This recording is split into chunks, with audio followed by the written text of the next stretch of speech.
ਸ੍ਰੀ ਵਾਹਿਗੁਰੂ ਸਾਹਿਬ ਜੀ।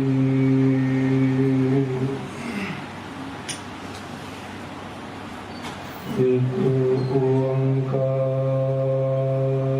ਸਤਿਨਾਮ ਕਰਤਾ ਪੁਰਖ ਨਿਰਭਉ ਨਿਰਵੈਰ ਅਕਾਲ ਮੂਰਤਿ ਅਜੂਨੀ ਸੈਭੰ ਗੁਰ ਪ੍ਰਸਾਦਿ ਜਪੁ।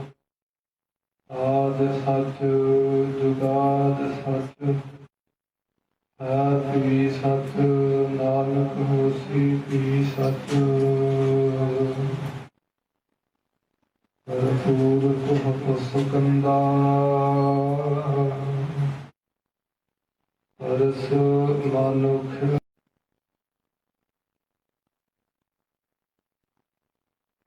कहा तुझ प्रभ बुद्ध हमारी वर्ण सका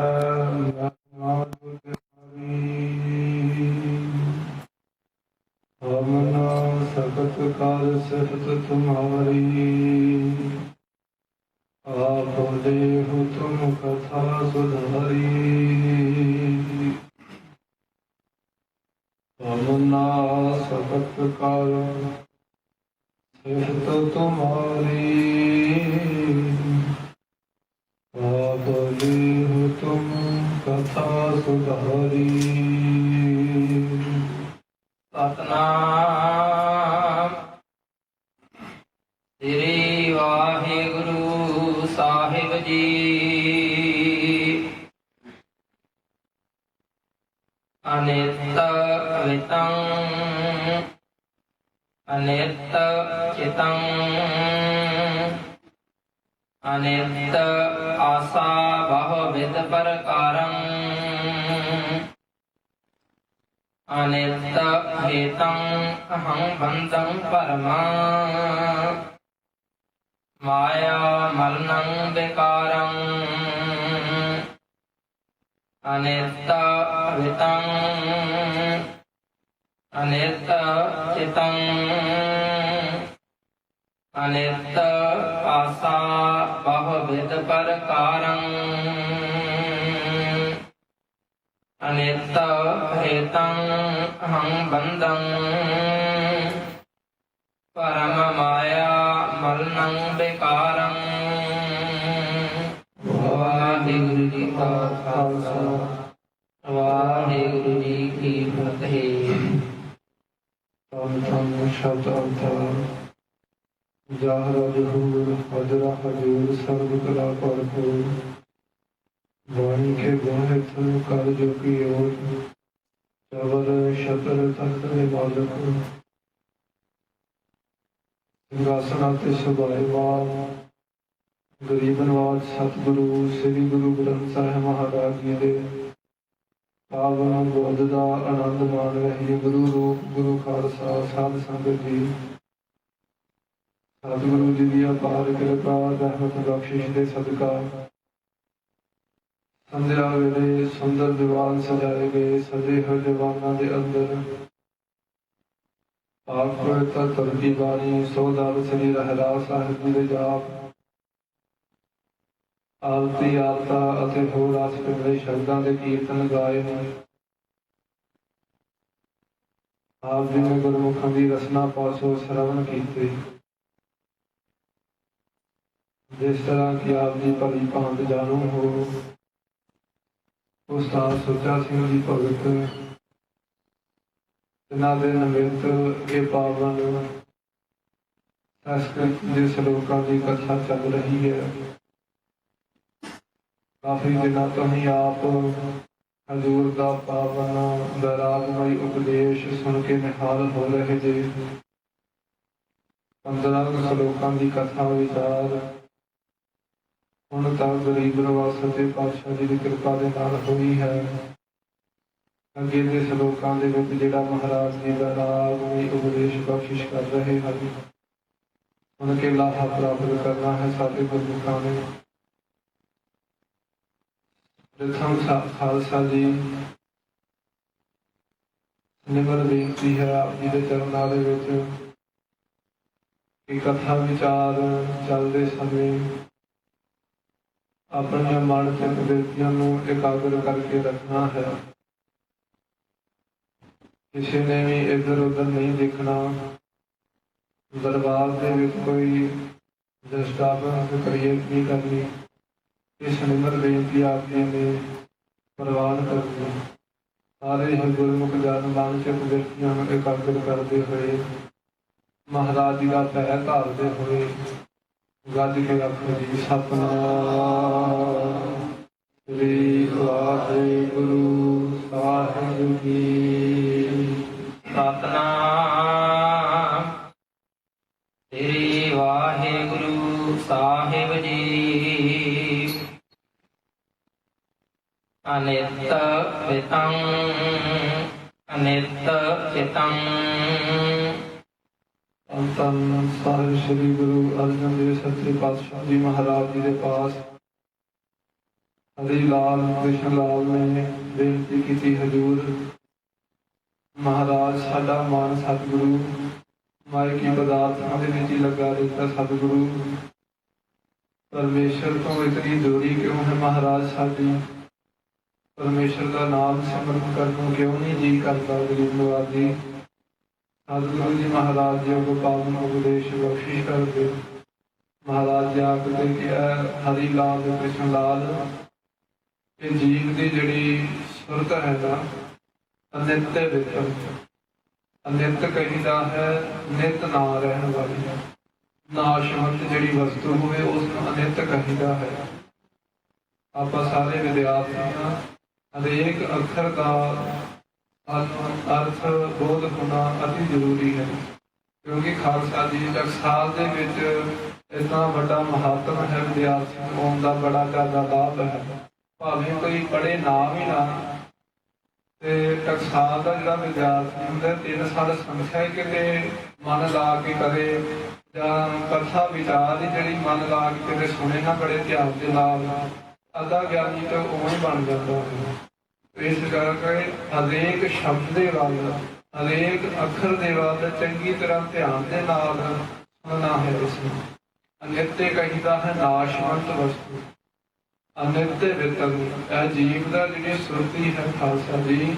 ਵਿਤ ਕਹੀਦਾ ਹੈ ਧਨ ਜਿਹੜਾ ਫਜ਼ੂਲ ਦਾ ਹੀ ਧਨ ਇਕੱਤਰ ਕਰਨ ਦੇ ਵਿੱਚ ਇਸ ਦੀ ਜਿਹੜੀ ਸੁਰਤੀ ਲੱਗੀ ਹੋਈ ਹੈ ਕਿ ਮੇਰੇ ਪਾਸ ਬੜਾ ਜ਼ਿਆਦਾ ਧਨ ਇਕੱਤਰ ਹੋ ਜਾਵੇ। ਪਰ ਮਹਾਰਾਜ ਜੀ ਆਖਦੇ ਇਹ ਤੇ ਅਨਿਤ ਹੈ ਨਾਸ਼ਵੰਤ ਹੈ। ਇਹ ਧਨ ਵੀ ਅਨਿਤ ਚਿਤੰ ਤੇ ਫਿਰ ਚਿੱਤ ਖਾਲਸਾ ਜੀ ਇਸ ਦਾ ਵਿਸ਼ੇ ਵਿਕਾਰਾਂ ਦੇ ਵਿੱਚ ਲੱਗਾ ਹੁੰਦਾ ਹੈ। ਚਿੱਤ ਇਸ ਦਾ ਜਿਹੜਾ ਹੈ ਪਰਮੇਸ਼ਰ ਦੇ ਸਿਮਰਨ ਦੇ ਵਿੱਚ ਨਹੀਂ ਲੱਗਦਾ ਤੇ ਚਿੱਤ ਦੇ ਵਿੱਚ ਅਨੇਕਾਂ ਹੀ ਚਿਤਨੀਆਂ ਕਰਦਾ ਰਹਿੰਦਾ ਹੈ। ਜਿਸ ਚਿੱਤ ਦੇ ਵਿੱਚ ਧਨ ਦੀ ਜਿਹੜੀ ਹੈ ਉਹ ਸੰਕਲਪ ਕਰਦਾ ਹੈ ਜਿਸ ਚਿੱਤ ਦੇ ਵਿੱਚ ਉਹ ਵੀ ਅਨਿਤ ਹੀ ਹੈ ਭਾਵ ਨਾਸ਼ਵੰਤ ਹੈ। ਅਨਿਤ ਆਸਾ ਬਾਹ ਵਿਦ ਪ੍ਰਕਾਰੰ।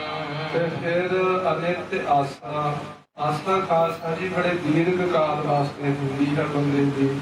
ਜਦੋਂ ਵੇਖੋ ਆਪਾਂ ਬਚਪਨ ਦੇ ਵਿੱਚ ਸੀ ਤੇ ਬਚਪਨ ਦੇ ਵਿੱਚ ਸਾਡੀਆਂ ਹੋਰ ਹੀ ਆਸਾਵਾਂ ਸਨ ਕਿ ਸਾਨੂੰ ਮਾਤਾ ਪਿਤਾ ਚੰਗੇ ਖਿਡੌਣੇ ਲੈ ਕੇ ਦੇਣ, ਚੰਗੇ ਮਹਿੰਗੇ ਵਸਤਰ ਸਾਡੇ ਵਾਸਤੇ ਲੈ ਕੇ ਦੇਣ ਜਾਂ ਹੁਣ ਸਾਨੂੰ ਸਾਈਕਲ ਲੈ ਕੇ ਦੇਣ। ਇਸ ਤਰ੍ਹਾਂ ਦੀ ਜਦੋਂ ਬੰਦਾ ਬਚਪਨ ਦੇ ਵਿੱਚ ਹੁੰਦਾ ਨਾ ਇੱਥੋਂ ਤੱਕ ਉਹਦੀਆਂ ਆਸਾਂ ਜਿਹੜੀਆਂ ਸੀਮਿਤ ਹੁੰਦੀਆਂ ਨੇ। ਪਰ ਵੇਖੋ ਜਦੋਂ ਜਵਾਨੀ ਦੀ ਅਵਸਥਾ ਆਉਂਦੀ, ਯੁਵਾ ਅਵਸਥਾ ਆਉਂਦੀ ਹੈ ਇਸ ਸਮੇਂ ਬੰਦੇ ਦੀਆਂ ਆਸਾਂ ਵੀ ਬਦਲ ਜਾਂਦੀਆਂ ਹਨ। ਇਸ ਤਰ੍ਹਾਂ ਆਸਾਂ ਜਿਹੜੀਆਂ ਹਨ ਬੰਦੇ ਦੀਆਂ ਕਦੇ ਵੀ ਥਿਰ ਨਹੀਂ ਰਹਿੰਦੀਆਂ। ਇਹ ਵੀ ਨਾਸਵੰਤੀ ਹੈ। ਅਨਿਤ ਆਸਾ ਬਹੁ ਵਿਧ ਪ੍ਰਕਾਰ ਬਹੁਤੇ ਤਰੀਕਿਆਂ ਦੀਆਂ ਜਿਹੜੀਆਂ ਆਸਾਂ ਹਨ ਇਹ ਵੀ ਜਿਹੜੀਆਂ ਹਨ ਨਾਸਵੰਤ ਹਨ। ਪੰਕਤੀ ਦੁਬਾਰਾ ਪੜ੍ਹਦੇ ਹੋ। ਅਨਿਤ ਵਿਤੰ ਅਨਿਤ ਚਿਤੰ। ਅਨਿਤ ਕਹੀਦਾ ਨਾਸਵੰਤ ਵਿਤੰ ਕਹੀਦਾ ਹੈ ਜਿਹੜੀ ਜੜ ਰੂਪ ਮਾਇਆ। ਜੜ ਰੂਪ ਮਾਇਆ ਦੇ ਵਿੱਚ ਕੀ ਹੁੰਦਾ ਖਾਲਸਾ ਜੀ? ਇਹ ਜਿਹੜੇ ਆਪਾਂ ਪਦਾਰਥ ਭੋਗਦੇ ਹਨ ਜਿਹੜੇ ਨਿਰਜੀਵ ਹਨ ਇਹਨਾਂ ਨੂੰ ਕਹੀਦਾ ਹੈ ਕਿ ਜਿਹੜੀ ਜੜ ਮਾਇਆ ਹੈ। ਜੜ ਮਾਇਆ ਦੇ ਵਿੱਚ ਦੇਖੋ ਇਸ ਦੀ ਸੁਰਤੀ ਖੁੱਲੀ ਰਹਿੰਦੀ ਹੈ ਜੀਵ ਦੀ। ਅਨਿਤ ਹੀ ਹੈ ਨਾਸਵੰਤ ਹੈ। ਅਨਿਤ ਚੇਤਨ ਚੇਤਨ ਕਹਿੰਦਾ ਹੈ ਚੇਤਨ ਮਾਇਆ ਨੂੰ। ਚੇਤਨ ਮਾਇਆ ਕੀ ਹੈ? ਸਗੇ ਸਰਬੰਧੀਆਂ ਦੇ ਵਿੱਚ, ਮਾਤਾ ਪਿਤਾ ਦੇ ਵਿੱਚ ਹੀ ਚਿੱਤ ਖੁੱਭਿਆ ਰਹਿਣਾ। ਜਿਸ ਤਰ੍ਹਾਂ ਮਹਾਰਾਜ ਜੀ ਆਖਦੇ ਨਾ ਵੀ ਜਿਹੜੀ ਚਿੰਤਾ ਹੈ ਨਾ ਬੰਦੇ ਨੂੰ ਮਾਤਾ ਪਿਤਾ ਦੀ ਕਰਨੀ, ਇਹ ਜਿਹੜੀ ਵਿਅਕਤੀ ਹੈ ਮਾਤਾ ਪਿਤਾ ਦੀ ਚਿੰਤਾ ਮਾਤ ਤਕ ਘਾਤ ਹੈ, ਤਹ ਚਿੰਤਾ ਕਛ ਕੋਟ ਕਹਿ। ਇਸ ਤਰ੍ਹਾਂ ਮਹਾਰਾਜ ਜੀ ਆਖਦੇ ਵੀ ਇਹਨਾਂ ਦੀ ਜਿਹੜੀ ਚਿੰਤਾ ਕਰਨੀ, ਚਿੰਤਨ ਕਰਨਾ ਇਹਨਾਂ ਦੇ ਬਾਰੇ, ਇਹ ਵੀ ਵਿਅਰਥ ਹੈ। ਕਿਉਂਕਿ ਇੱਥੇ ਮਹਾਰਾਜ ਜੀ ਦੇ ਅਨਿਤ ਆ, ਕਿਉਂਕਿ ਨਾਸਵੰਤ ਹੈ।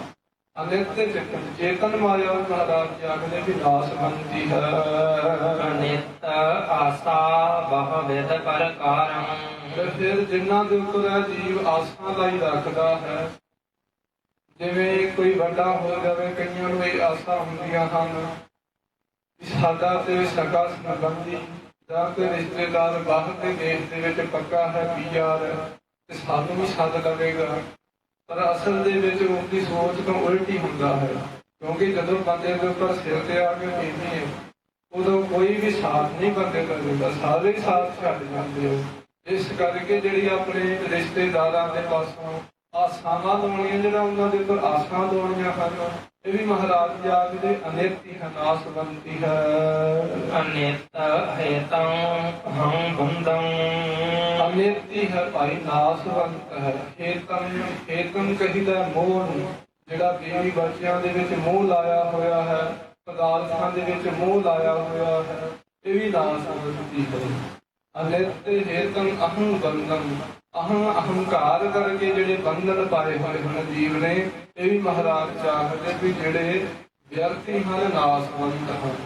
ਦੂਜੇ ਅਰਥਾਂ ਦੇ ਵਿੱਚ ਮਾਤਰ ਖਾਤੇ ਅਨਿਤ ਹੇਤੰ, ਜਿਹੜਾ ਸਰੀਰ ਦੇ ਨਾਲ ਮੋਹ ਕਰਨਾ, ਸਰੀਰਾਂ ਦਾ ਮੋਹ ਕਰਨਾ, ਕਿ ਅਹੰ ਬੰਧਨ ਤੇ ਹੰਕਾਰ ਕਰਕੇ ਜਿਹੜਾ ਹੈ ਇਹਨਾਂ ਬੰਧਨਾਂ ਦੇ ਵਿੱਚ ਵੱਧ ਜਾਣਾ ਕਿ ਮੈਂ ਦੇਖ ਹਾਂ, ਮੈਂ ਦੇਖ ਹਾਂ। ਇਹ ਜਿਹੜੇ ਬੰਧਨਾਂ ਦੇ ਵਿੱਚ ਵੀ ਵੱਧ ਜਾਣਾ ਮਹਾਰਾਜ ਜੀ ਆਖਦੇ, ਇਹ ਵੀ ਜਿਹੜੀ ਮਨ ਦੇ ਵਿੱਚ ਚਿਤਵਨੀ ਕਰਨੀ ਹੈ, ਨਾਸਵੰਤੀ ਹੈ। ਪਰਮ ਮਾਇਆ ਮਲਨੰ ਬੇਕਾਰੰ। ਮਹਾਰਾਜ ਸੱਚੇ ਪਾਤਸ਼ਾਹ ਇਹ ਬੰਦਾ ਜਿਹੜਾ ਜੀਵ ਹੈ, ਇਹ ਮਹਾਰਾਜ ਨਾਸਵੰਤ ਚਿਤਵਨੀਆਂ ਕਿਉਂ ਚਿਤਵਦਾ ਰਹਿੰਦਾ ਹੈ? ਕਿਉਂ ਮਹਾਰਾਜ ਨਾਸਵੰਤ ਧਨ ਦੌਲਤ ਨੂੰ ਇਕੱਤਰ ਕਰਦਾ ਰਹਿੰਦਾ ਹੈ? ਕਿਉਂ ਇਸ ਦੀ ਜਿਹੜੀ ਸੁਰਤੀ ਹੈ ਪਰਮੇਸ਼ਰ ਦੇ ਵਿੱਚ ਨਹੀਂ ਲੱਗਦੀ? ਧਨ ਦੌਲਤ ਇਕੱਤਰ ਕਰਨ ਦੇ ਵਿੱਚ ਜਾਂ ਆਪਣੇ ਹੰਕਾਰ ਕਰਕੇ ਜਿਹੜੀ ਇਸ ਨੂੰ ਸੁਰਤੀ ਹੈ, ਇਹ ਪਰਮੇਸ਼ਰ ਦੇ ਨਾਲ ਕਿਉਂ ਨਹੀਂ ਜੁੜਨ ਦਿੰਦੀ? ਮਹਾਰਾਜ ਜੀ ਆਖਦੇ ਭਰਮ ਮਾਇਆ ਮਨ ਨੂੰ ਬੇਕਾਰ। ਇਹ ਮਾਇਆ ਦੇ ਕਰਕੇ ਭਰਮ ਜਾਂਦਾ ਹੈ। ਭਰਮ ਖਾਲਸਾ ਜੀ ਉਹ ਹੁੰਦਾ ਹੈ ਕਿ ਅਸਲ ਦੇ ਵਿੱਚ ਤੇ ਚੀਜ਼ ਹੋਰ ਹੋਣੀ ਤੇ ਦਿਸਣੀ ਕੁਝ ਹੋਰ ਹੀ। ਜਿਵੇਂ ਰਾਤ ਦੇ ਵਿੱਚ ਰੱਸੀ ਦਾ ਦ੍ਰਿਸ਼ਟਾਂਤ ਦਿੰਦੇ ਹੈ ਕਿ ਰਾਤ ਹਨੇਰੇ ਦੇ ਵਿੱਚ ਕੋਈ ਰੱਸੀ ਪਈ ਹੋਵੇ ਤੇ ਮਨੁੱਖ ਨੂੰ ਐਂ ਜਾਪਦੀ ਹੈ ਜਿਵੇਂ ਕੋਈ ਸੱਪ ਪਿਆ ਹੋਵੇ। ਇੱਕ ਚੂੜਾਮਣੀ ਦੀ ਇੱਕ ਸਾਖੀ ਆਉਂਦੀ ਹੈ ਕਿ ਚੂੜਾਮਣੀ ਸੀ ਇੱਕ, ਤੇ ਦਰਿਆ ਤੋਂ ਪਾਰ ਕਿਸੇ ਵੇਸਵਾ ਦਾ ਕੋਠਾ ਸੀ। ਉੱਥੇ ਦੀਵਾ ਜਗਿਆ ਕਰੇ ਤੇ ਮਨ ਦੇ ਵਿੱਚ ਇੱਕ ਦਿਨ ਵਿਕਾਰ ਹੋਇਆ, ਕਹਿੰਦਾ ਵੀ ਕਿਉਂ ਨਾ ਉਸ ਵੇਸਵਾ ਦੇ ਘਰੇ ਗਮਨ ਕੀਤਾ ਜਾਵੇ, ਕਾਮ ਚੇਸ਼ਟਾ ਹੀ ਭੋਗੀ ਜਾਵੇ। ਇੰਨਾ ਜ਼ਿਆਦਾ ਕਾਮ ਦੇ ਕਰਕੇ ਅੰਨਾ ਹੋ ਗਿਆ, ਧਰਮ ਐਸਾ ਪੈ ਗਿਆ ਮਨ ਦੇ ਵਿੱਚ ਮਾਇਆ ਦਾ ਕਰਕੇ। ਮਾਇਆ ਨੇ ਐਸਾ ਉੱਥੇ ਭਰਮ ਜਿਹੜਾ ਹੈ ਵਰਤਾ ਦਿੱਤਾ ਕਿ ਉੱਥੇ ਦਰਿਆ ਦੇ ਵਿੱਚ ਇੱਕ ਲੋਥ ਰੁੜਦੀ ਆ ਰਹੀ ਸੀ। ਤੇ ਲੋਥ ਨੂੰ ਜਾਣਿਆ ਕਿ ਜ਼ਰੂਰ ਇਹ ਮੇਰੇ ਵਾਸਤੇ ਉਹਨੇ ਫੱਟਾ ਭੇਜਿਆ ਕਿ ਇਸ ਦੇ ਉੱਪਰ ਧਰ ਕੇ ਆ ਜਾ। ਉਹ ਲੋਥ ਦੇ ਉੱਪਰ ਚੜ ਕੇ ਚੂੜਾਮਣੀ ਤੇ ਦਰਿਆ ਨੂੰ ਪਾਰ ਕਰ ਦਿੱਤਾ। ਤੇ ਜਦੋਂ ਵੇਸਵਾ ਦੇ ਕੋਠੇ ਲਾ ਕੇ ਪਹੁੰਚਿਆ, ਹਨੇਰੇ ਦੇ ਵਿੱਚ ਇੱਕ ਰੱਸੀ ਲਮਕ ਰਹੀ ਸੀ, ਵਾਹਿਗੁਰੂ ਸੱਪ ਲਮਕ ਰਿਹਾ ਸੀ। ਤੇ ਜਾਣਿਆ ਕਿ ਇਹ ਮੇਰੇ ਵਾਸਤੇ ਰੱਸੀ ਲਮਕਾਈ ਹੋਈ ਹੈ। ਉਹ ਸੱਪ ਨੂੰ ਫੜ ਕੇ ਉਸ ਦੇ ਨਾਲ ਲਟਕ ਕਰਕੇ ਤੇ ਕੋਠੇ ਦੇ ਉੱਪਰ ਚੜ ਗਿਆ। ਤੇ ਜਦੋਂ ਕੋਠੇ ਦੇ ਉੱਪਰ ਚੜਿਆ ਤੇ ਉਹ ਵੇਸਵਾ ਨੇ ਉਹਨੂੰ ਵੇਖਿਆ ਤੇ ਕਹਿੰਦੀ ਕਿ ਤੂੰ ਇੰਨੀ ਰਾਤ ਹੋ ਗਈ, ਹਨੇਰੀ ਰਾਤ ਹੈ, ਕਾਲੀ ਕੋਲੀ ਰਾਤ ਹੈ, ਤੇ ਇੱਥੇ ਤੂੰ ਕਿਸ ਤਰ੍ਹਾਂ ਇੱਥੇ ਤੇ ਆਉਣਾ ਜਿਹੜਾ ਹੈ ਨਾਮੁਮਕਿਨ ਹੈ, ਤੇ ਤੂੰ ਕਿਵੇਂ ਇੱਥੇ ਆ ਗਿਆ? ਚੂੜਾਮਣੀ ਨੇ ਦੱਸਿਆ ਕਿ ਤੂੰ ਜਿਹੜਾ ਮੇਰੇ ਵਾਸਤੇ ਫੱਟਾ ਭੇਜਿਆ ਸੀ, ਉਹ ਜਦੋਂ ਨੇੜੇ ਗਏ ਉੱਥੇ ਜਿਹੜਾ ਉਹ ਫੱਟਾ ਸਮਝਦਾ ਸੀ ਚੂੜਾਮਣੀ, ਜਾ ਕੇ ਵੇਖਿਆ ਕਿ ਉਹ ਲੋਥ ਰੁੜ ਕੇ ਤੇ ਕੰਢੇ ਤੇ ਲੱਗੀ ਹੋਈ ਸੀ। ਕਹਿੰਦੀ ਯਾਰ ਕਾਮ ਦੇ ਵਿੱਚ ਤੂੰ ਇੰਨਾ ਹੀ ਅੰਨਾ ਹੋ ਗਿਆ, ਤੈਨੂੰ ਲੋਥ ਜਿਹੜੀ ਲੱਭੀ ਨਾ ਤੂੰ ਇਹਨੂੰ ਫੱਟਾ ਸਮਝ ਲਿਆ। ਤੇ ਫਿਰ ਕਹਿੰਦੇ ਕਿ ਤੂੰ ਕੋਠੇ ਦੇ ਉੱਪਰ ਕਿਵੇਂ ਚੜਿਆ? ਮੈਂ ਤੇ ਕੁੰਡੀ ਲਾਈ ਹੋਈ ਸੀ ਦਰਵਾਜ਼ੇ ਨੂੰ, ਇੱਧਰ ਜਿਹੜੇ ਮੇਰੇ ਵਾਸਤੇ ਕੋਈ ਰੱਸੀ ਲਮਕਾਈ ਹੋਈ ਸੀ, ਉਹ ਜਦੋਂ ਰੱਸੀ ਨੂੰ ਦੇਖਣ ਗਏ ਤੇ ਉਹ ਸੱਪ ਲਟਕ ਰਿਹਾ ਸੀ।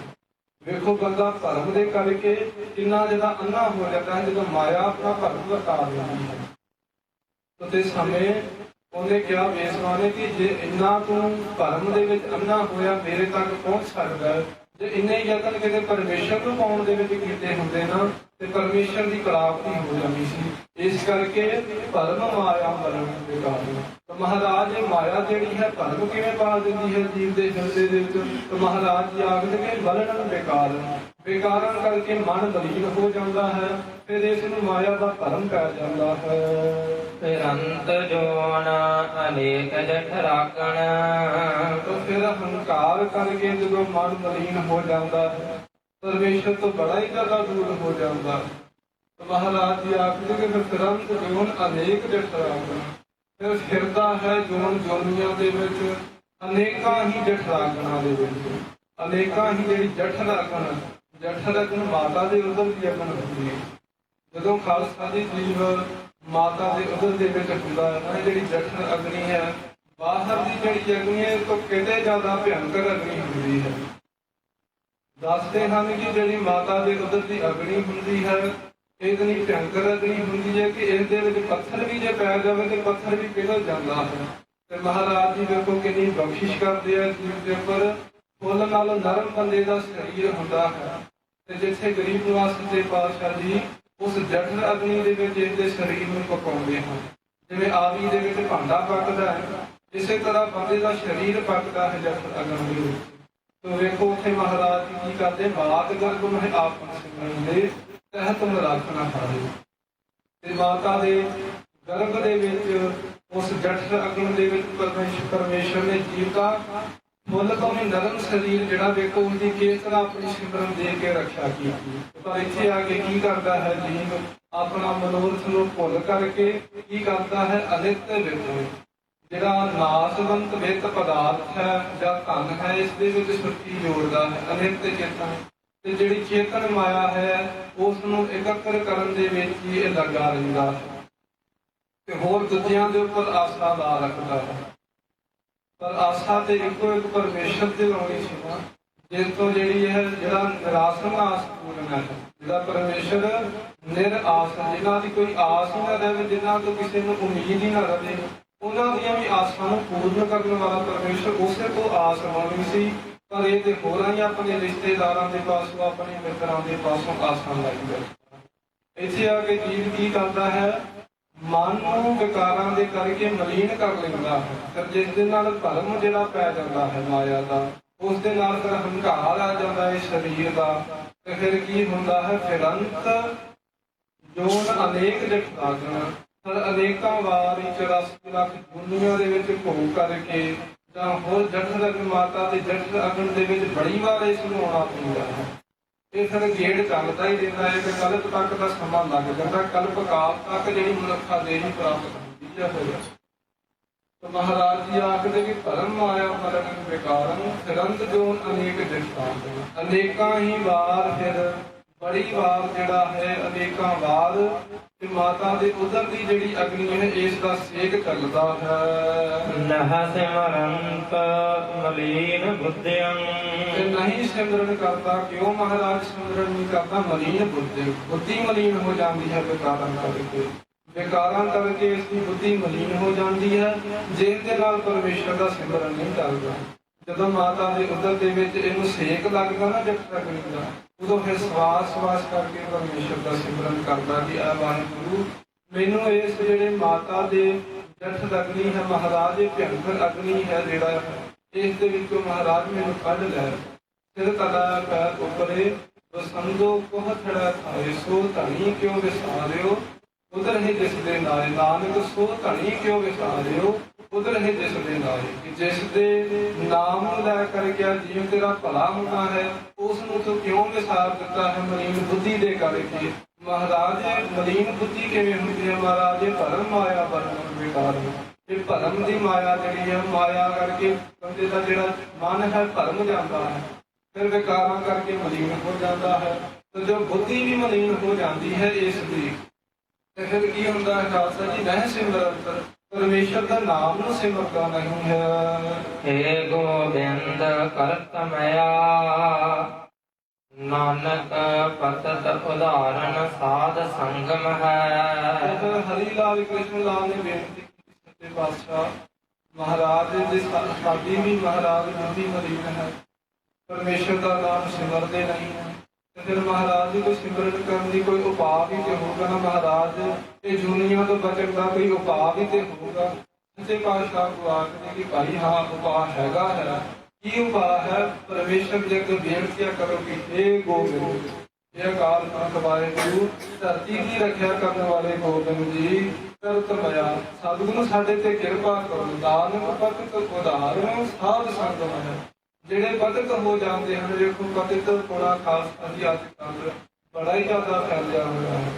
ਦਾਸ ਆਪਣੀ ਘਟਨਾ ਦੱਸਦਾ ਕਿ ਦਾਸ ਦੇ ਨਾਲ ਜਦੋਂ 10ਵੀਂ ਕਲਾਸ 'ਚ ਪੜ੍ਹਦੇ ਸੀ, ਉੱਥੇ ਬੜੇ ਹੀ ਨਾਲ ਸਹਿਪਾਠੀ ਸੀ, ਜਿਹੜੇ ਨਾਲ ਵਿਦਿਆਰਥੀ ਪੜ੍ਹਨ ਵਾਲੇ ਸਟੂਡੈਂਟ ਸੀ, ਉਹਨਾਂ ਨੇ ਅੰਮ੍ਰਿਤ ਛਕੇ ਹੋਏ ਸਨ।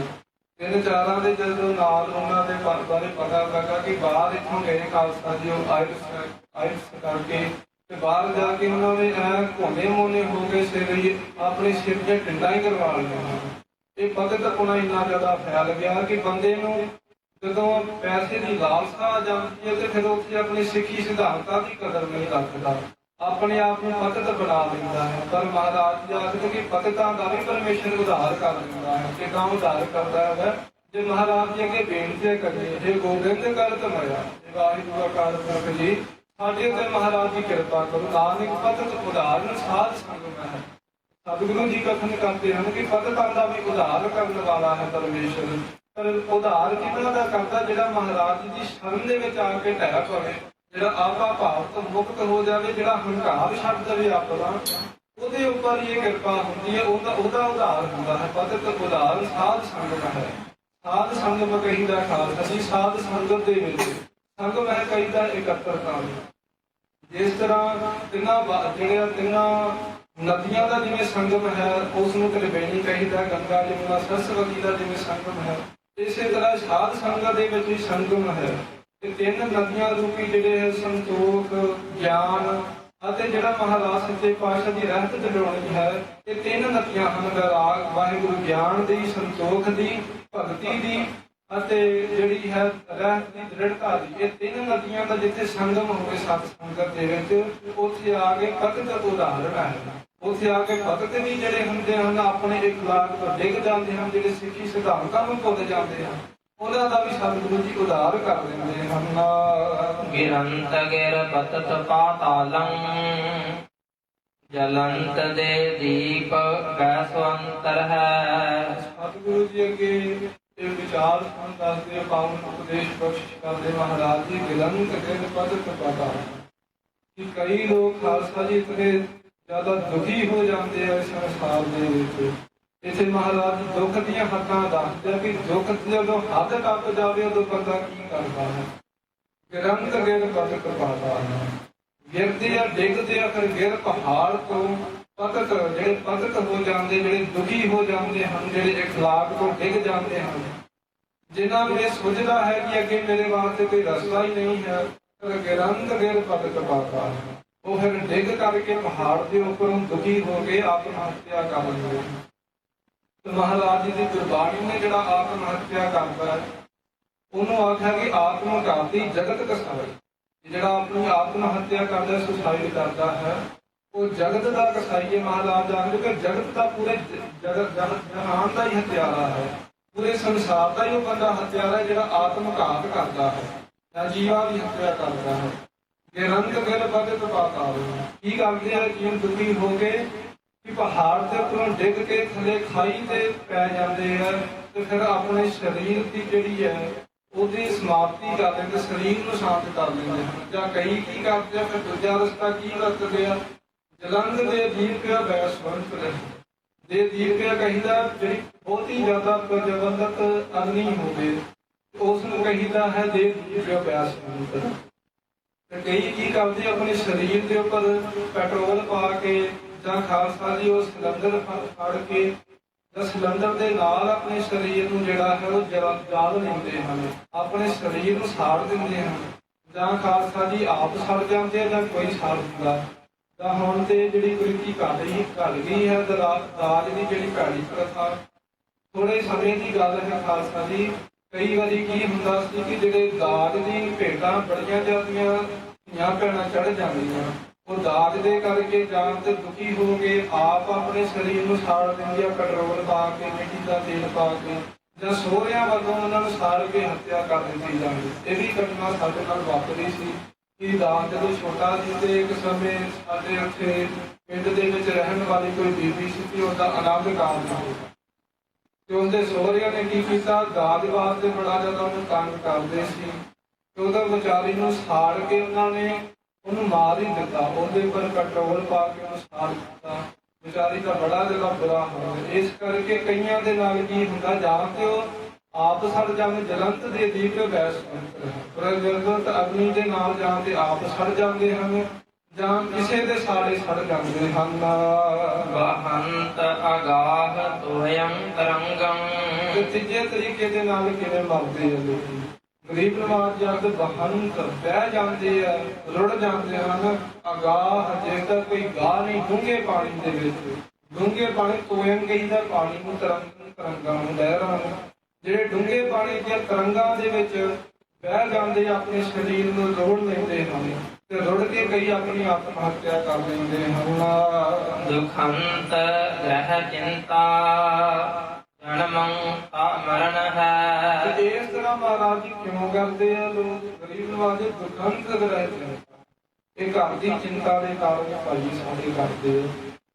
ਖਾਲਸਾ ਜੀ ਇਹ ਜਿਹੜਾ ਜੀਵ ਜਦੋਂ ਬੜਾ ਜਦੋਂ ਤੰਗ ਆ ਜਾਂਦਾ ਜ਼ਿੰਦਗੀ ਤੋਂ, ਜਦੋਂ ਕੋਈ ਰਸਤਾ ਸੁਝੇ ਨਾ, ਜਦੋਂ ਦੁੱਖ ਹੀ ਦੁੱਖ ਬੰਦੇ ਦੇ ਉੱਪਰ ਆ ਕੇ ਡਿੱਗ ਜਾਣ, ਤਾਂ ਦੁਖੰਤ ਗ੍ਰਹਿ ਚਿੰਤਾ, ਘਰ ਦੀਆਂ ਚਿੰਤਾਵਾਂ ਕਰਕੇ ਬੜਾ ਜ਼ਿਆਦਾ ਬੰਦਾ ਦੁਖੀ ਹੋ ਜਾਂਦਾ ਹੈ। ਜਨਮੰ ਤਾਂ ਮਰਨ, ਪਰ ਜਨਮ ਜਿਹੜਾ ਉਹਦਾ ਜਨਮ ਜਿਹੜਾ ਹੁੰਦਾ ਹੈ, ਜਨਮ ਦੇ ਕਰਕੇ ਫਿਰ ਮਰ ਜਾਂਦਾ ਹੈ। ਇਹ ਸਰੀਰ ਨੂੰ ਜਿਹੜਾ ਜਨਮ ਧਾਰਿਆ ਹੈ ਸਰੀਰ ਨੇ ਇਸ ਸੰਸਾਰ ਦੇ ਵਿੱਚ, ਉਹ ਫਿਰ ਮਰਨਾ ਹੋ ਜਾਂਦਾ ਬੰਦੇ ਦਾ।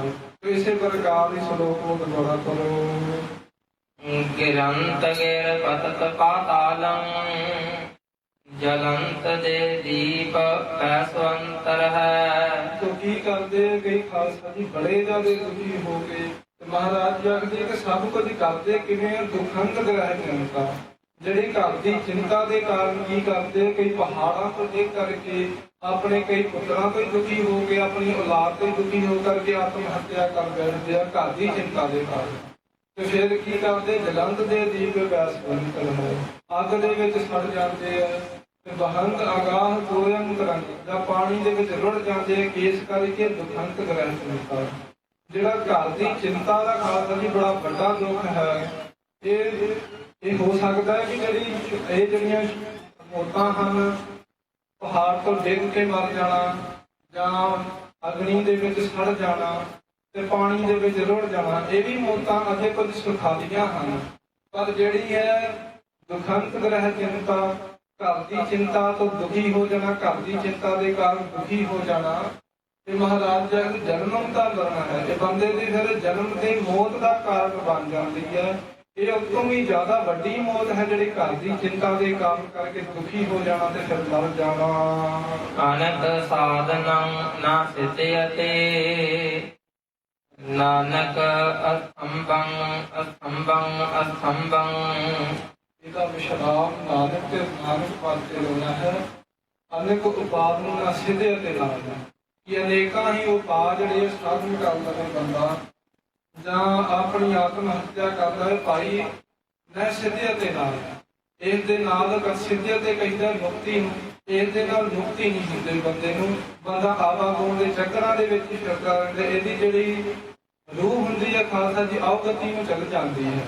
ਜਿਹੜਾ ਬੰਦਾ ਕੋਈ ਟ੍ਰੇਨ ਦੇ ਅੱਗੇ ਮਰ ਜਾਵੇ, ਜਾਂ ਐਕਸੀਡੈਂਟ ਕਾਰਨ ਕਰਕੇ ਮਰ ਜਾਵੇ, ਜਾਂ ਫਿਰ ਜਿਹੜਾ ਆਤਮ ਘਾਤ ਕਰਦਾ ਹੋਵੇ, ਫਾਹਾ ਲੈ ਲਵੇ, ਉਹਦੀ ਰੂਹ ਜਿਹੜੀ ਭਟਕਦੀ ਹੀ ਰਹਿੰਦੀ ਹੈ ਸੰਸਾਰ ਦੇ ਵਿੱਚ। ਉਹ ਫਿਰ ਕੋਈ ਨਾ ਕੋਈ ਸਰੀਰ ਹੀ ਲੱਭਦੀ ਰਹਿੰਦੀ ਹੈ ਕਿ ਮੈਂ ਇਸ ਦੇ ਵਿੱਚ ਪ੍ਰਵੇਸ਼ ਕਰ ਲਵਾਂ, ਮੈਂ ਉਸ ਦੇ ਵਿੱਚ ਪ੍ਰਵੇਸ਼ ਕਰ ਲਵਾਂ। ਸਿੰਘਾਂ ਨੇ ਕਈ ਵਾਰੀ ਇਸ ਤਰ੍ਹਾਂ ਦੇ ਜਿਹੜੇ ਕੇਸ ਜਿਹੜੇ ਆ ਉਹ ਸੌਖੇ ਕੀਤੇ ਆ। ਜਦੋਂ ਕਿਸੇ ਦੇ ਵਿੱਚ ਕੋਈ ਅਵਗਤ ਰੂਹ ਆ ਜਾਵੇ ਤੇ ਸੰਗਤ ਜਦੋਂ ਬਾਣੀ ਪੜ੍ਹਦੇ ਨਾ ਫਿਰ ਰੂਹ ਆਪ ਬੋਲਦੀ ਹੈ ਕਿ ਮੈਂ ਫਲਾਣੇ ਦੀ ਰੂਹ। ਇਸੇ ਤਰ੍ਹਾਂ ਜਿਹੜੇ ਖਾਲਸਾ ਜੀ ਇਸ ਤਰ੍ਹਾਂ ਪਹਾੜ ਤੋਂ ਡਿੱਗਦੇ ਆ ਜਾਂ ਸੜ ਕੇ ਮਰਦੇ ਆ ਜਾਂ ਪਾਣੀ ਦੇ ਵਿੱਚ ਰੁੜ ਕੇ ਮਰਦੇ ਹਨ, ਇਹ ਫਿਰ ਜਿਹੜੇ ਆ ਅਵਗਤ ਰੂਹਾਂ ਬਣ ਜਾਂਦੀਆਂ ਹਨ। ਤੇ ਫਿਰ ਅਨੇਕ ਉਪਾਅ ਨੂੰ ਸਿੱਧੇ ਤੇ ਨਾਨਕ ਇਹ ਉਪਾਅ ਤੇ ਕਰਦੇ ਆ ਕਿ ਘਰ ਦੀ ਚਿੰਤਾ ਤੋਂ ਛੁੱਟ ਜਾਈਏ, ਪਰ ਇਹਦੇ ਨਾਲ ਛੁੱਟਿਆ ਨਹੀਂ ਜਾਂਦਾ। ਬੰਦੇ ਤੋਂ ਮੁਕਤੀ ਨਹੀਂ ਇਸ ਦੇ ਨਾਲ ਪ੍ਰਾਪਤ ਹੁੰਦੀ। ਅਨੇਕ ਉਪਾਅ ਨੂੰ ਸਿੱਧੇ ਤੇ ਨਾਨਕ ਸਤਿਗੁਰੂ ਜੀ ਕਥਨ ਕਰਦੇ ਕਿ ਇਸ ਤਰ੍ਹਾਂ ਸਾਧਨ ਕੀਤਿਆਂ ਤੇ ਮਰਨ ਦੇ ਸਾਧਨ ਕਰਨ ਦੇ ਨਾਲ ਬੰਦੇ ਨੂੰ ਮੁਕਤੀ ਪ੍ਰਾਪਤ ਨਹੀਂ ਹੁੰਦੀ। ਅਸਥੰਬੰ ਅਸਥੰਬੰ ਅਸਥੰਬੰ ਸ਼ਬਦ ਸਾਧ ਸਵਜਨ ਤੇ ਹੈ। ਮਹਾਰਾਜ ਜੀ ਫਿਰ ਬੰਦੇ ਦੀ ਮੁਕਤੀ ਕਿਵੇਂ ਹੁੰਦੀ ਹੈ, ਬੰਦੇ ਦਾ ਉਧਾਰ ਕਿਵੇਂ ਹੁੰਦਾ ਹੈ? ਬੰਦਾ ਮਹਾਰਾਜ ਇਹੋ ਜਿਹੇ ਜਿਹੜੇ ਮਰਨ ਦੇ ਤਰੀਕਿਆਂ ਤੋਂ ਵਾਂਝਾ ਕਿਵੇਂ ਹੁੰਦਾ ਹੈ ਮਹਾਰਾਜ? ਬੰਦਾ ਇਹੋ ਜਿਹੀ ਜਿਹੜੀਆਂ ਚਿੰਤਾਵਾਂ ਤੋਂ ਘਰ ਦੇ ਦੁੱਖਾਂ ਤੋਂ ਮਹਾਰਾਜ ਛੁੱਟਦਾ ਕਿਵੇਂ ਹੈ? ਗਰੀਬ ਨਵਾਜ ਜਾਗਦੇ ਅਸਥੰਬੰ ਅਸਥੰਬੰ ਅਸਥੰਬੰ ਸ਼ਬਦ ਸਾਧ ਸਵਜਨਾ ਹੈ। ਜਦੋਂ ਸਾਧ ਜਨ ਜਿਹੜੇ ਹਨ ਪਿਆਰੇ ਸਾਧ ਸਵਜਨਾ ਹੈ ਕਹੀਦਾ ਹੈ ਪਿਆਰਿਆਂ ਤੇ ਸਾਧ ਜਨਾਂ ਨੇ ਆਪਣੇ ਮਨ ਨੂੰ ਸਾਧਿਆ ਹੁੰਦਾ ਹੈ। ਜਿਹੜੇ ਗੁਰਮੁਖ ਪਿਆਰੇ ਹੁੰਦੇ ਹਨ ਉਹ ਜਦੋਂ ਨਾਮ ਦਾ ਉਪਦੇਸ਼ ਕਰਦੇ ਹਨ ਜਿਹੜੇ ਜਗਿਆਸੂ ਤੇ ਫਿਰ ਸ਼ਬਦ ਦੀ ਕਮਾਈ ਕਰਕੇ ਬਾਣੀ ਕਰਕੇ ਵੀ ਸਥਿਤ ਹੋ ਜਾਂਦਾ ਹੈ ਤੇ ਮਨ ਕਰਕੇ ਵੀ ਸਥਿਤ ਅਤੇ ਸਰੀਰ ਕਰਕੇ ਵੀ ਸਥਿਤ ਹੋ ਜਾਂਦਾ ਹੈ। 3 ਵਾਰ ਅਸਥੰਬੰ ਅਸਥੰਬੰ ਅਸਥੰਬੰ ਸ਼ਬਦ ਆਇਆ ਹੈ। ਜੋ ਵਾਹਿਗੁਰੂ ਹੈ ਸਦਾ ਹੀ ਰਹਿਣ ਵਾਲਾ, ਸਦਾ ਅਟਲ ਰਹਿਣ ਵਾਲਾ, ਸਦਾ ਅਟਲ ਰਹਿਣ ਵਾਲਾ ਪਰਮੇਸ਼ਰ। ਉਹਦੇ ਜਦੋਂ ਨਾਮ ਦੇ ਅਭਿਆਸ ਨੂੰ ਕਰਦੇ ਹਨ, ਉਸ ਦੇ ਉਪਦੇਸ਼ ਦੇ ਸ਼ਬਦ ਦੀ ਕਮਾਈ ਨੂੰ ਕਰਦੇ ਹਨ ਤੇ 3 ਮਨ ਬਾਣੀ ਸਰੀਰ ਕਰਕੇ ਉਹ ਅਸਥੰਬੰ ਸਥਿਤ ਹੋ ਜਾਂਦੇ ਹਨ। ਘੋਰ ਦੁਖਿਅੰ ਅਨਕ ਹਤਿਅੰ ਜਨਮ ਦਾਰਿਦ੍ਰੰ ਮਹਾਵਿਖਿਆਦੰ। ਜੋ ਹੋਰ ਹੀ ਕਿਸੇ ਨੇ ਦੁੱਖ ਕੀਤੇ ਹੋਣ, ਬੜੇ ਜ਼ਿਆਦਾ ਭਿਆਨਕ ਹੀ ਦੁੱਖਾਂ ਨੇ ਆ ਕੇ ਘੇਰਿਆ ਹੋਵੇ, ਅਨੇਕ ਤਰ੍ਹਾਂ ਦੀਆਂ ਜਿਹੜੀਆਂ ਬਿਮਾਰੀਆਂ ਦੇ ਗੱਲ ਖਾਲਸਾ ਦੀ ਨਾਮ ਮੁਰਾਦ ਚੱਲਦੇ ਹਨ, ਐਸੇ ਦੁੱਖਾਂ ਨੇ ਬੰਦੇ ਨੂੰ ਘੇਰਿਆ ਹੋਵੇ। ਹੋਰ ਦੁੱਖਾਂ ਅਨੇਕਾਂ ਹੀ ਹੱਤਿਆਵਾਂ ਕੀਤੀਆਂ ਹੋਣ, ਜੀਵ ਘਾਤ ਕੀਤਾ ਹੋਵੇ, ਜੀਵਾਂ ਦੀ ਬਲੀ ਚੜਾਈ ਹੋਵੇ। ਮਿਟੰਤ ਸਗਲ ਸਿਮਰੰਤ ਹਰ ਨਾਮ ਨਾਨਕ ਜੈਸੇ ਪਾਵਕ ਕਾਸ਼ਟ ਭਸਮੰ ਕਰੋਤ। ਹੋਰ ਦੁੱਖਾਂ ਅਨੇਕ ਹੱਤਿਆਂ ਜਨਮ ਦਾਰਿਦ੍ਰੰ ਮਹਾ ਬੇਕਾਰ। ਜਿਹੜੇ ਜਨਮਾਂਤਰਾਂ ਦੀ ਕਿਸੇ ਕੋਈ ਦਲਿਦਰੀ ਹੋਵੇ, ਜਨਮਾਂਤਰਾਂ ਦੀ ਕਿਸੇ ਦੇ ਉੱਪਰ ਗਰੀਬੀ ਹੋਵੇ, ਜਨਮ ਦਾਰਿਦ੍ਰੰ ਮਹਾ ਬੇਖਾਦਨ। ਮਹਾ ਬੇਖਾਦ ਕਹਿੰਦਾ ਖਾਲਸਾ ਜੀ ਬੇਖਾਦਨ ਜਿਹੜੇ ਬੰਦੇ ਦੇ ਗਲੇ ਦੇ ਵਿੱਚ ਨਜਾਇਜ਼ ਹੀ ਝਗੜੇ ਪਏ ਹੋਣ ਜਾਂ ਬੜੇ ਜ਼ਿਆਦਾ ਝਗੜੇ ਪਏ ਹੋਣ, ਕਿਸੇ ਦੇ ਗਲ ਦੇ ਵਿੱਚ ਕੋਈ ਜ਼ਮੀਨਾਂ ਦਾ ਝਗੜਾ ਪਿਆ ਹੈ, ਕਿਸੇ ਦੇ ਗਲ ਦੇ ਵਿੱਚ ਖਾਲਸਾ ਜੀ ਜਿਹੜੇ ਆਪਣੀ ਇਸਤਰੀ ਦੇ ਨਾਲ ਜਿਹੜਾ ਝਗੜਾ ਪਿਆ ਹੋਇਆ, ਇਸ ਤਰ੍ਹਾਂ ਜਿਹੜੇ ਅਨੇਕਾਂ ਹੀ ਝਗੜੇ ਪਏ ਹੋਣ ਬੰਦੇ ਦੇ ਗਲ ਦੇ ਵਿੱਚ, ਉਹ ਹਜ਼ੂਰ ਆਖਦੇ ਮਿਟੰਤ ਸਗਲ ਸਿਮਰੰਤ ਹਰ ਨਾਮ ਨਾਨਕ। ਇਹ ਸਾਰੇ ਜਿਹੜੇ ਉਪਰੋਕਤ ਦੱਸੇ ਹੋਏ ਜਿਹੜੇ ਝਗੜੇ ਆ ਦੁੱਖ ਹੈ, ਸਾਰੇ ਜਿਹੜੇ ਉਪਰੋਕਤ ਦੱਸੇ ਹੋਏ ਉਪਾਅ ਹਨ, ਸਾਰੇ ਮਿਲ ਜਾਂਦੇ ਹਨ। ਮਿਟੰਤ ਸਗਲ ਸਾਰੇ ਮਿਲ ਜਾਂਦੇ ਮਹਾਰਾਜ ਜਿਵੇਂ ਸਿਮਰੰਤ ਹਰ ਨਾਮ ਨਾਨਕ। ਹਰੀ ਅਕਾਲ ਪੁਰਖ ਵਾਹਿਗੁਰੂ ਦਾ ਨਾਮ ਦਾ ਸਿਮਰਨ ਕਰਕੇ ਜੈਸੇ ਪਾਵਕ ਕਾਸ਼ਟ ਭਸਮੰ ਕਰੋਤ। ਆਖਦੇ ਹਜ਼ੂਰ ਜੈਸੇ ਪਾਵਕ ਕਾਸ਼ਟ ਭਸਮੰ ਕਰੋਤ। ਜਿਵੇਂ ਜਿਹੜੀ ਅਗਨੀ ਹੈ ਉਹ ਲੱਕੜਾਂ ਨੂੰ ਸਾੜ ਕੇ ਸਵਾਹ ਕਰ ਦਿੰਦੀ ਹੈ, ਭਾਵੇਂ ਲੱਕੜਾਂ ਦਾ ਸੁੱਕੀਆਂ ਲੱਕੜਾਂ ਦਾ ਵੱਡਾ ਢੇਰ ਲੱਗਾ ਹੋਵੇ, ਇੱਕ ਤੀਲੀ ਦੇ ਨਾਲ ਹੀ ਸੜ ਕੇ ਸਵਾਹ ਹੋ ਜਾਂਦੀ। ਇਸੇ ਤਰ੍ਹਾਂ ਬੰਦੇ ਦੇ ਜਿਹੜੇ ਭਾਵੇਂ ਦੁੱਖ ਹੋਣ, ਅਨੇਕਾਂ ਹੱਤਿਆਵਾਂ ਹੋਣ, ਜਨਮ ਤੋਂ ਦਲਿਦਰੀ ਹੋਵੇ ਤੇ ਬੜੇ ਜ਼ਿਆਦਾ ਗਲ ਦੇ ਵਿੱਚ ਫਾਹੇ ਪਏ ਹੋਏ ਹੋਣ ਤੇ ਭਾਵੇਂ ਬੜੇ ਜ਼ਿਆਦਾ ਝਗੜੇ ਪਏ ਹੋਣ ਗਲ ਦੇ ਵਿੱਚ, ਸਾਰੇ ਮਿਟ ਜਾਂਦੇ ਆ ਹਰੀ ਅਕਾਲ ਪੁਰਖ ਵਾਹਿਗੁਰੂ ਦਾ ਨਾਮ ਜਪਦੇ। ਇਹ ਨਾਮ ਜਿਹੜਾ ਹੈ ਪਰਮੇਸ਼ਰ ਦਾ, ਇਹ ਤੀਲੀ ਦੇ ਬਰਾਬਰ ਹੈ, ਇੱਕ ਅੰਗਿਆਰੀ ਦੇ ਬਰਾਬਰ ਹੈ ਤੇ ਸੁੱਕੀਆਂ ਲੱਕੜਾਂ ਕਿਹਦੇ ਬਰਾਬਰ ਹੈ? ਪਾਪਾਂ ਦੇ ਬਰਾਬਰ ਹੈ। ਈਂਧਨ ਕੀਤੋਂ ਮੂੰਹ ਕਣਾ ਹੋਰੀ ਦੀ ਕੀਮਤ ਹੈ। ਤੋ ਇਸ ਤਰ੍ਹਾਂ ਖਾਲਸਾ ਜੀ ਜਿਹੜਾ ਰਤੀ ਮਾਤਰ ਜਦੋਂ ਨਾਮ ਦੀ ਚੰਗਾੜੀ ਲੱਗ ਜਾਵੇ ਨਾ, ਸੁੱਕੀਆਂ ਲੱਕੜਾਂ ਰੂਪ ਪਾਪਾਂ ਨੂੰ ਤੇ ਸੜ ਕੇ ਸਵਾਹ ਹੋ ਜਾਂਦੀਆਂ ਹਨ। ਅੰਧਕਾਰ ਸਿਮਰਤ ਪ੍ਰਕਾਸ਼ੰ ਗੁਣ ਰਮੰਤ ਅਗ ਖੰਡਨ ਹੈ। ਅੰਧਕਾਰ ਸਿਮਰਤ ਪ੍ਰਕਾਸ਼। ਅੰਧਕਾਰ ਜਿਨ੍ਹਾਂ ਦੇ ਖਾਲਸਾ ਜੀ ਅਗਿਆਨ ਛਾਇਆ ਹੋਇਆ ਹੈ, ਜਿਨ੍ਹਾਂ ਦੇ ਅੰਤःਕਰਨ ਦੇ ਵਿੱਚ ਬੜਾ ਘੋਰ ਅੰਧਕਾਰ ਛਾਇਆ ਹੋਇਆ, ਅਗਿਆਨ ਛਾਇਆ ਹੋਇਆ, ਉਹ ਵੀ ਮਹਾਰਾਜ ਜੀ ਆਖਦੇ ਵੀ ਐਸੇ ਘੋਰ ਅੰਧਕਾਰ ਵਾਲੇ ਅਗਿਆਨੀ ਅੰਤਸ਼ਕਰਨ ਦੇ ਵਿੱਚ ਪਰਮੇਸ਼ਰ ਦਾ ਨਾਮ ਸਿਮਰਨ ਕਰਕੇ ਪ੍ਰਕਾਸ਼ ਹੋ ਜਾਂਦਾ ਹੈ ਗਿਆਨ ਦੇ ਨਾਲ। ਜਾਂ ਜਿਨ੍ਹਾਂ ਦੇ ਪਾਸ ਖਾਲਸਾ ਜੀ ਕੋਈ ਅੰਨਾ ਮਨੁੱਖ ਹੋਵੇ ਜਿਹਦੇ ਪਾਸ ਪ੍ਰਤਾਖੀ ਨੇਤਰ ਨਾ ਹੋਣ, ਉਹ ਵੀ ਖਾਲਸਾ ਜੀ ਜੇਕਰ ਪਰਮੇਸ਼ਰ ਦਾ ਸਿਮਰਨ ਕਰੇਗਾ। ਹਰਿਮੰਦਰ ਸਾਹਿਬ ਦੀਆਂ ਕਿੰਨੀਆਂ ਘਟਨਾ ਸੁਣਨ ਨੂੰ ਮਿਲਦੀਆਂ ਹਨ ਕਿ ਉੱਥੇ ਆ ਕੇ ਕਈ ਅੰਨੇ ਜਿਹੜੇ ਹਨ ਉਹਨਾਂ ਦੀ ਅੱਖਾਂ ਦੇ ਵਿੱਚ ਰੋਸ਼ਨੀ ਆ ਗਈ। ਪਰਮੇਸ਼ਰ ਦਾ ਨਾਮ ਸਿਮਰਨ ਕਰਨ ਦੇ ਨਾਲ ਅੰਧਕਾਰ ਸਿਮਰਤ ਪ੍ਰਕਾਸ਼ ਸਿਮਰਨ ਕਰਨ ਦੇ ਨਾਲ ਅੰਨੇ ਜਿਹੜੇ ਹੁੰਦੇ ਹਨ ਇਹਨਾਂ ਨੂੰ ਵੀ ਰੋਸ਼ਨੀ ਆ ਜਾਂਦੀ ਹੈ। ਗੁਣ ਰਮੰਤ ਆਗ ਖੰਡਨ ਹੈ। ਐਸਾ ਪਰਮੇਸ਼ਰ ਜਿਹੜਾ ਗਿਆਨ ਦਾ ਪ੍ਰਕਾਸ਼ ਕਰਨ ਵਾਲਾ ਹੈ, ਹੋਰ ਹਨੇਰੇ ਵਾਲੇ ਅਗਿਆਨੀ ਜਿਹੜੇ ਅੰਤਸ਼ਕਰਨ ਦੇ ਵਿੱਚ, ਐਸੇ ਪਰਮੇਸ਼ਰ ਦੇ ਗੁਣ ਰਮੰਤ ਕਹੀਦਾ ਉਚਾਰਨ ਨੂੰ। ਐਸੇ ਪਰਮੇਸ਼ਰ ਦੇ ਗੁਣ ਉਚਾਰਨ ਕਰਨ ਦੇ ਨਾਲ ਅੱਗ ਖੰਡਨਾ ਹੈ। ਬੜੇ ਜ਼ਿਆਦਾ ਪਾਪ ਜਿਹੜੇ ਹਨ ਉਹ ਵੀ ਨਾਸ ਹੋ ਜਾਣਾ, ਖੰਡਨਾ ਹੈ, ਨਾਸ ਹੋ ਜਾਂਦੇ ਹਨ। ਰਿਦ ਬਸੰਤ ਭੈ ਪੀਤ ਦੁਤ ਹੈ। ਜਦੋਂ ਪਰਮੇਸ਼ਰ ਹਿਰਦੇ ਦੇ ਵਿੱਚ ਵਾਸ ਕਰੇ, ਹਿਰਦੇ ਦੇ ਵਿੱਚ ਪਰਮੇਸ਼ਰ ਦੇ ਨਾਮ ਦਾ ਵਾਸਾ ਹੋ ਜਾਵੇ, ਭੈ ਪੀਤ ਦੁਤ ਹੈ। ਜਿਹੜੇ ਭੈ ਦੇ ਕਾਰਨ ਪਰਮੇਸ਼ਰ ਦੇ ਨਿਰਮਲ ਭੈ ਦੇ ਕਾਰਨ ਪੀਤ ਦੁਤ ਹੈ। ਜਿਹੜੇ ਜਮਾਂ ਦਾ ਜਮ ਦੂਤ ਹਨ ਇਹ ਵੀ ਭੈ ਭੀਤ ਹੋ ਜਾਂਦੇ ਹਨ, ਬੜੇ ਡਰ ਜਾਂਦੇ ਹਨ, ਡਰ ਕੇ ਭੱਜ ਜਾਂਦੇ ਹਨ। ਕਰਮ ਕਰਤ ਮਹਾ ਨਿਰਮਲ ਹੈ। ਜਦੋਂ ਬੰਦੇ ਨੂੰ ਜਦੋਂ ਕੋਈ ਡਰ ਹੀ ਨਹੀਂ ਰਹਿ ਜਾਂਦਾ ਕੋਈ ਜਮਾਂ ਦਾ, ਤੇ ਫਿਰ ਉਹਦੇ ਵਿੱਚ ਜਿਹੜਾ ਨਿਰਮਲ ਭਾਵ ਆ ਜਾਂਦਾ ਹੈ। ਕਰਮ ਕਰਤ ਮਹਾ ਨਿਰਮਲ ਹੈ, ਫਿਰ ਉਹ ਬੜੇ ਜ਼ਿਆਦਾ ਨਿਰਮਲ ਉਜਵਲ ਕਰਮ ਕਰਦਾ ਹੈ। ਜਦ ਨਿਰਮਲ ਕਰਮ ਕਰਕੇ ਆਪਣੇ ਜਿਹੜਾ ਜੀਵਨ ਨੂੰ ਉਜਵਲ ਕਰ ਦਿੰਦਾ ਹੈ। ਕਰਮ ਕਰਤ ਮਹਾ ਨਿਰਮਲ ਹੈ। ਮਹਾਨ ਨਿਰਮਲ ਜਿਹੜੇ ਮਲ ਤੋਂ ਰਹਿਤ ਉਜਵਲ ਕਰਮ ਕਰਦਾ ਹੈ ਬੰਦਾ। ਭਗਤੀ ਸਿੱਖੀ ਦਾ ਪ੍ਰਚਾਰ ਕਰਦਾ ਹੈ ਨਿਸ਼ਕਾਮ ਹੋ ਕੇ। ਕੋਈ ਖਾਲਸਾ ਜੀ ਫਿਰ ਉਹ ਬੇਕਾਰੀ ਹੁਣੇ ਦੇ ਵਿੱਚ ਆ ਕੇ ਕੋਈ ਕਾਰਨ ਐਸਾ ਨਹੀਂ ਕਰਦਾ ਕਿ ਜਿਸ ਦੇ ਨਾਲ ਸਾਡੇ ਬਾਣੇ ਨੂੰ ਲਾਜ ਲੱਗੇ, ਜਿਸ ਦੇ ਨਾਲ ਸਿੱਖੀ ਨੂੰ ਲਾਜ ਲੱਗੇ। ਐਸਾ ਕੋਈ ਉਹ ਫਿਰ ਜਿਹੜਾ ਹੈ ਭੈੜਾ ਕੰਮ ਨਹੀਂ ਕਰਦਾ ਬੰਦਾ ਜਿਸ ਦੇ ਹਿਰਦੇ ਦੇ ਵਿੱਚ ਪਰਮੇਸ਼ਰ ਦਾ ਵਾਸ ਹੋ ਜਾਵੇ। ਜਿਨ੍ਹਾਂ ਦੇ ਖਾਲਸਾ ਜੀ ਬੰਦੇ ਦੀ ਮਲੀਨ ਬੁੱਧ ਰਹਿੰਦੀ ਹੈ ਨਾ, ਜਾਂ ਜਿਹੜਾ ਹਿਰਦਾ ਸ਼ੁੱਧ ਨਹੀਂ ਹੁੰਦਾ, ਉਹਦੇ ਨਾਲ ਜਿਵੇਂ ਕੀ ਹੁੰਦਾ ਹੈ, ਬੰਦਾ ਭੈੜੇ ਕਰਮ ਕਰਦਾ ਹੈ। ਇੰਨਾ ਵੀ ਨਹੀਂ ਸੋਚਦਾ ਕਿ ਮੈਂ ਕੰਮ ਦੇ ਉੱਪਰ ਗੁਰੂ ਸਾਹਿਬ ਜੀ ਦਾ ਬਾਣਾ ਧਾਰਿਆ ਹੋਇਆ ਹੈ।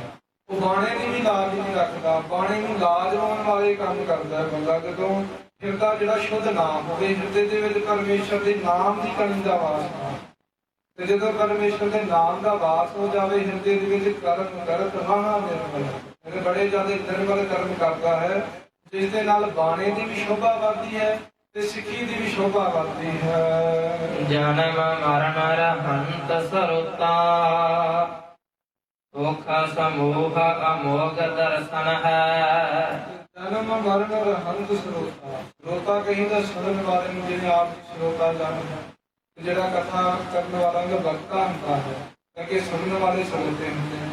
ਜਿਹੜੇ ਪਰਮੇਸ਼ਰ ਦੀ ਜਸ ਵਡਿਆਈ ਨੂੰ ਸੁਣਦੇ ਹਨ, ਮਹਾਰਾਜ ਜੀ ਆਖਦੇ ਕਿ ਉਹਨਾਂ ਦੀ ਕੀ ਬਖਸ਼ਿਸ਼ ਹੁੰਦੀ ਹੈ। ਜਨਮ ਮਰਨ ਰਹੰਤ, ਉਹ ਜੰਮਣ ਮਰਨ ਤੋਂ ਰਹੰਤ ਰਹਿਤ ਹੋ ਜਾਂਦੇ ਹਨ।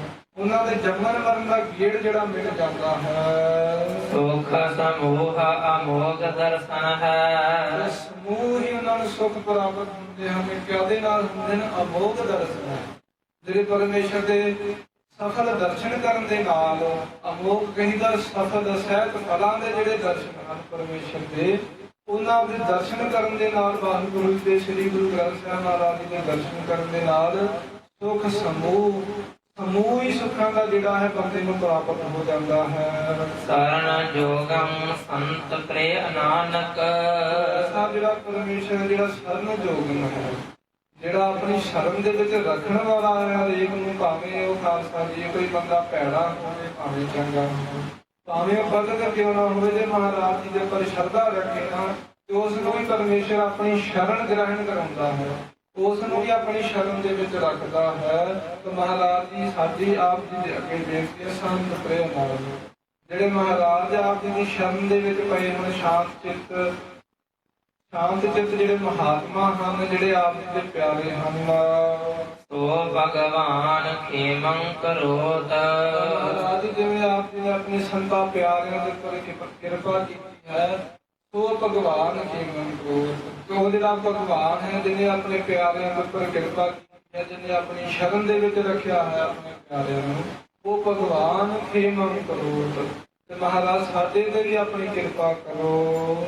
ਪਾਸ਼ੰ ਕਰੋਤ ਅਗਰ ਨੀਵ ਹੈ ਨਿਰਾਸੰ ਆਸ ਪੂਰਨ ਹੈ। ਜਿਹੜੇ ਖਾਲਸਾ ਜੀ ਆਪਣੇ ਔਗਣਾ ਕਰਕੇ ਸੰਸਾਰ ਤੋਂ ਬੜੇ ਜ਼ਿਆਦਾ ਪਿੱਛੇ ਚਲੇ ਜਾਂਦੇ ਹਨ, ਸੰਸਾਰ ਦੀ ਗਤੀ ਦੇ ਨਾਲ ਜਿਹੜੇ ਮਿਲ ਨਹੀਂ ਪਾਉਂਦੇ, ਉਹਨਾਂ ਦੇ ਵੀ ਜਦੋਂ ਵਾਹਿਗੁਰੂ ਜੀ ਕਿਰਪਾ ਕਰਨ, ਪਾਸ਼ਾ ਕਰੋ ਅਗਰ ਨੀਵੇਂ, ਜਿਹੜੇ ਜਾਂ ਨੀਵੇਂ ਹੋਣ ਅਗਰ ਨਹੀਂ ਹੈ ਉਹਨਾਂ ਨੂੰ ਅੱਗੇ ਕਰ ਦਿੰਦਾ ਹੈ। ਜਿਹੜੇ ਜ਼ਿੰਦਗੀ ਦੀ ਦੌੜ ਦੇ ਵਿੱਚ ਜਿਹੜੇ ਪਿੱਛੇ ਰਹਿ ਗਏ ਹੋਣ ਉਹਨਾਂ ਨੂੰ ਵੀ ਪਰਮੇਸ਼ਰ ਅੱਗੇ ਕਰ ਦਿੰਦਾ ਹੈ। ਪਾਸ਼ਾ ਕਰੋ ਅਗਰ ਨੀਵੇਂ ਹੈ ਨਿਰਾਸਨ ਆਸ ਪੂਰਨ ਹੈ। ਜਿਹੜੇ ਨਿਰਾਸ਼ ਹੋ ਜਾਣ, ਜਿਨ੍ਹਾਂ ਨੂੰ ਕਿਸੇ ਦੇ ਪਾਸ ਕੋਈ ਆਸ ਹੀ ਨਾ ਰਹੇ, ਉਹਨਾਂ ਦੀ ਆਸਾਂ ਨੂੰ ਪਰਮੇਸ਼ਰ ਪੂਰਨ ਕਰਨ ਵਾਲਾ ਹੈ। ਜਿਵੇਂ ਬੀਬੀ ਸੁਲੱਖਣੀ ਦੀ ਸਾਖੀ ਜੋੜਦੀ ਹੈ, ਚੱਬੇ ਦੀ ਬੀਬੀ ਸੁਲੱਖਣੀ, ਘਰ ਦੇ ਵਿੱਚ ਕੋਈ ਔਲਾਦ ਨਹੀਂ, ਬੜੀ ਜ਼ਿਆਦਾ ਚਿੰਤਾ ਰਹਿਣੀ ਕਿ ਮੇਰੀ ਤੇ ਕੋਈ ਔਲਾਦ ਨਹੀਂ। ਧੰਨ ਗੁਰੂ ਹਰਗੋਬਿੰਦ ਸਾਹਿਬ ਸੱਚੇ ਪਾਤਸ਼ਾਹ ਜੀ ਮਹਾਰਾਜ ਜੀ ਦੇ ਪਾਸ ਗਈ, ਜਾ ਕੇ ਬੇਨਤੀ ਕੀਤੀ, ਹਜ਼ੂਰ ਮਹਾਰਾਜ ਦੀ ਝੋਲੀ ਹਰੀ ਕਰ ਦਿਓ। ਸਤਿਗੁਰੂ ਜੀ ਅੱਗੇ ਕਹਿੰਦਾ ਕਿ ਬੀਬੀ ਸੁਲੱਖਣੀ, ਤੇਰੇ ਕਰਮਾਂ ਦੇ ਵਿੱਚ ਕੋਈ ਸੰਤਾਨ ਦੀ ਜਿਹੜੀ ਹੈ ਉਹ ਲੇਖ ਨਹੀਂ ਲਿਖਿਆ, ਤੇਰੇ ਲੇਖਾਂ ਦੇ ਵਿੱਚ ਕੋਈ ਸੰਤਾਨ ਨਹੀਂ ਹੈ। ਬੀਬੀ ਸੁਲੱਖਣੀ ਬੜੀ ਜ਼ਿਆਦਾ ਨਿਰਾਸ਼ ਹੋ ਗਈ। ਤੇ ਆਉਂਦੇ ਸਮੇਂ ਜਦੋਂ ਭਾਈ ਗੁਰਦਾਸ ਜੀ ਨੇ ਪੁੱਛਿਆ ਨਿਰਾਸ਼ਾ ਦਾ ਕਾਰਨ, ਕਿਹਾ ਕਿ ਮਹਾਰਾਜ ਜੀ ਤੇ ਆਖਦੇ ਕਿ ਤੇਰੇ ਲੇਖਾਂ ਦੇ ਵਿੱਚ ਕੋਈ ਬੱਚਾ ਲਿਖਿਆ ਹੀ ਨਹੀਂ। ਬਾਬਾ ਭਾਈ ਗੁਰਦਾਸ ਜੀ ਨੇ ਜੁਗਤੀ ਦਿੱਤੀ, ਕਿਹਾ ਕਿ ਜਾ ਕੇ ਮਹਾਰਾਜ ਜੀ ਨੂੰ ਕਹੋ ਕਿ ਉੱਥੇ ਵੀ ਲੇਖ ਲਿਖਣ ਵਾਲੇ ਤੁਸੀਂ ਜੇ ਤੇ ਇੱਥੇ ਵੀ ਲੇਖ ਲਿਖਣ ਵਾਲੇ ਤੁਸੀਂ ਜੇ। ਤੇ ਜਦੋਂ ਹੁਣ ਜਾਓਗੇ ਨਾ, ਆਪਣੇ ਨਾਲ ਕਾਗਜ਼ ਤੇ ਸਿਆਹੀ ਲੈ ਜਾਇਓ ਤੇ ਨਾਲ ਕਲਮਾਂ ਲੈ ਜਾਇਓ। ਇਸੇ ਤਰ੍ਹਾਂ ਹੀ ਬੀਬੀ ਸੁਲੱਖਣੀ ਨੇ ਕੀਤਾ। ਧੰਨ ਗੁਰੂ ਹਰਗੋਬਿੰਦ ਸਾਹਿਬ ਸੱਚੇ ਪਾਤਸ਼ਾਹ ਜੀ ਮਹਾਰਾਜ ਜੀ ਦੇ ਪਾਸ ਜਦੋਂ ਦੁਬਾਰਾ ਬੇਨਤੀ ਕੀਤੀ, ਮਹਾਰਾਜ ਜੀ ਨੇ ਫੇਰ ਉਹੀ ਉੱਤਰ ਦਿੱਤਾ, ਕਿਹਾ ਬੀਬੀ ਸੁਲੱਖਣੀ, ਤੈਨੂੰ ਅਸੀਂ ਪਹਿਲਾਂ ਵੀ ਦੱਸ ਚੁੱਕੇ ਹਾਂ ਕਿ ਤੇਰੇ ਕਰਮਾਂ ਦੇ ਵਿੱਚ ਔਲਾਦ ਨਹੀਂ ਹੈ।